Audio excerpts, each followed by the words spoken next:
So let's see क्या पढ़ रहे हैं। यहाँ पर पढ़ रहे हैं अपर जीआई हेमरेज के बारे में। ओके,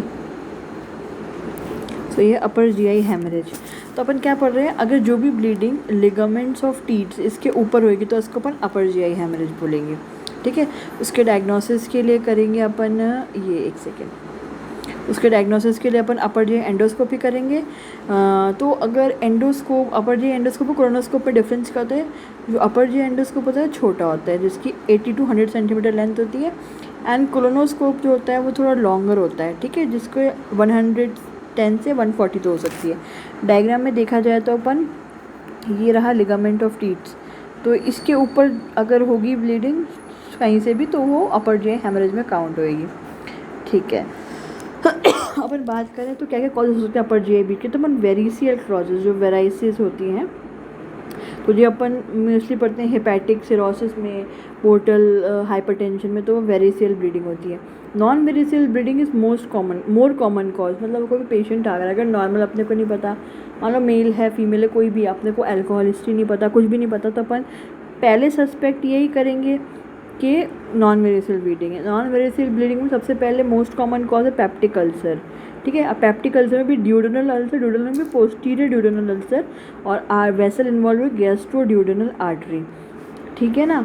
एंड अब पेप्टिक अल्सर के मैनेजमेंट में पढ़ा अपन ने at least 2 attempt of endoscopic method लगते हैं इसके मैनेजमेंट में। ठीक है, सेकेंड मोस्ट कॉमन कॉज है ब्लीडिंग का गैस्ट्राइटिस। गैस्ट्राइटिस कितने टाइप की हो सकती है, 2 तरह की गैस्ट्राइटिस है। गैस्ट्राइटिस मतलब एक तरीके से क्या है, जैसे पेप्टिक में तो अल्सर बन चुके, गैस्ट्राइटिस में अल्सर नहीं है, बस इन्फ्लामेशन बोल सकते हैं उसके अंदर। ठीक है, तो टाइप ए गैस्ट्राइटिस हो जाएगा ऑटो इम्यून गैस्ट्राइटिस।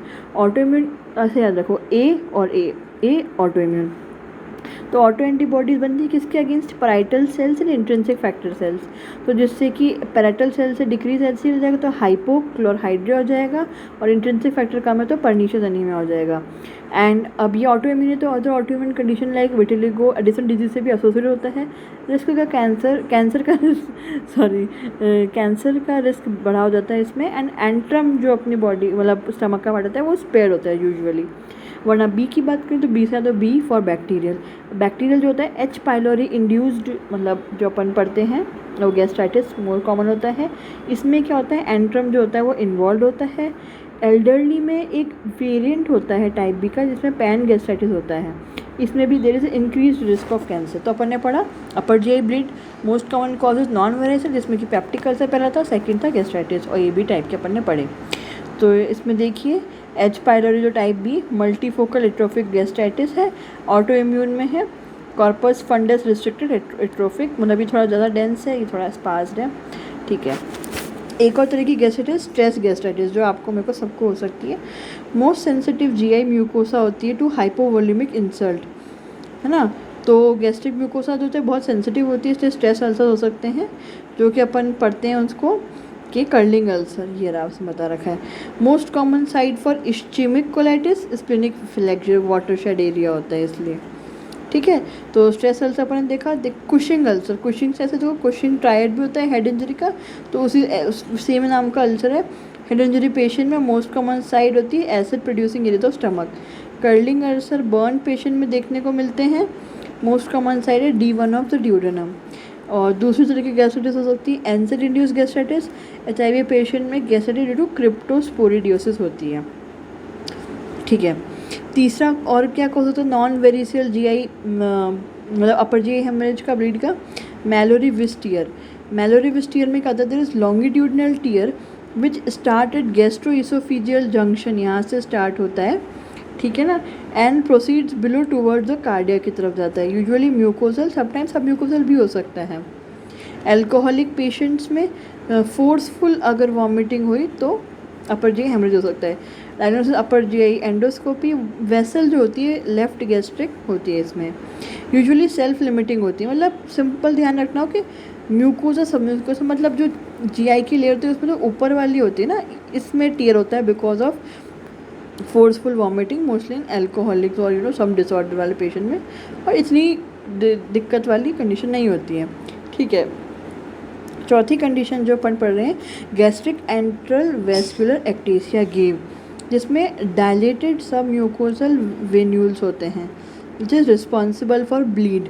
ठीक है, साइट इसकी होती है एंट्रम, मेल को more than female, can be associated with collagen vascular disorders like SLE। ठीक है, क्लिनिकल फीचर वही ब्लीडिंग है। एंडोस्कोपी कैरेक्टरिस्टिक है, गेव वाटरमेलन याद रखो, तो gave gastric, enteral vascular ectasia, gave watermelon. ठीक है, मैनेजमेंट है argon photo coagulation, antrectomy, argon photo coagulation antrectomy. ठीक है, बॉडी ऑफ स्टमक इसमें स्पेयर्ड रहता है। ठीक है, और डिफरेंशियल डायग्नोसिस क्या क्या है इसके? पोर्टल गैस्ट्रोपैथी, पोर्टल गैस्ट्रोपैथी में स्नेक स्किन अपीयरेंस होती है, स्ट्रॉबेरी स्टमक होता है, बॉडी ऑफ स्टमक भी इन्वॉल्व होता है। तो ये डिफरेंशियल डायग्नोसिस है किसकी? गेव की। गेव की डिफरेंशियल डायग्नोसिस क्या है? पोर्टल गैस्ट्रोपैथी, जिसमें कि स्ट्रॉबेरी होता है। तो देखो गेव जो है वो वाटरमेलन देता है पर स्ट्रॉबेरी नहीं दे पाता, तो ये ध्यान रखो। ठीक है, पोर्टल गैस्ट्रोपैथी में होती है स्ट्रॉबेरी। एक और नॉन विरिशियल अपर जी ब्लीड का कॉज है डेल्फॉय लीजन। इसमें क्या होता है? डायरेक्टेड सब म्यूकोजल आर्टीरियल ब्लीड होता है। ठीक है, ऐसा लगेगा, ये देखो कितना कैरेक्टरिस्टिक दिख रहा है कि पूरा ये अपना है GI का म्यूकोसा और उसमें ऐसा लगता है कि फ्रेश ब्लीड हो रही है, डेल्फॉय लीजन होता है। ये कैरेक्टरिस्टिक एल्डरली पेशेंट्स में होता है।